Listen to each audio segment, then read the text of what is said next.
So in this video, we're going to look at the volume of a prism. Now let's remind ourselves what a prism is. It's a 3D shape that has the same cross-sectional area running all the way through it. You get good examples of this with things like cylinders, cuboids, triangular prisms, things like that are very common shapes and very easy to do. But a shape like this is going to be very difficult. And often as not, what they'll give you is the cross-sectional area, the length, and you just have to work out the volume, because the volume of a prism is simply the volume equals cross-sectional area times length. So a question could quite easily be something like this. They give you a shape like this. I seem to be doing T's a lot. And here you can see it's got the same cross-section running all the way through. And what they'll say is they'll give the area of this cross-section. This is a nice blue colour, isn't it? Look at that, deep blue.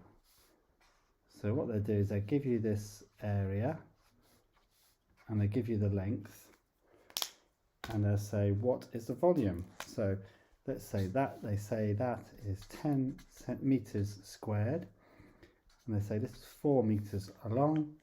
So the volume of this shape is simply going to be 10 times 4.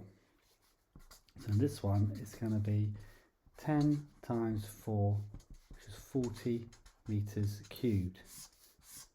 Now, what they could do is they could say that the volume of a shape, so let's choose a different colour.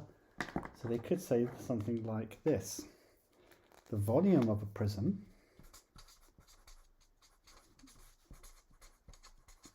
equals 64 cubic meters, and they could say that the length is 4 meters.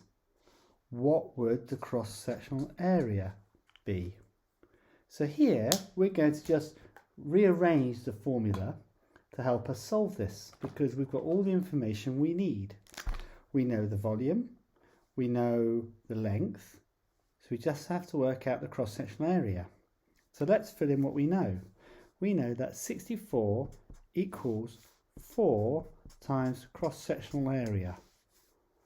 Now, how do I get rid of times by 4?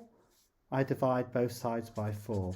So the cross-sectional area is 64 divided by 4, which comes to 16. So it's 16 meters squared. So that's a way you could answer a question like this. But really, if they give you a prism and it's an awkward shape like this, you just have to find the cross-sectional area, which they'll often give you, times it by its length, and that will be the volume of the prism. I hope that helps.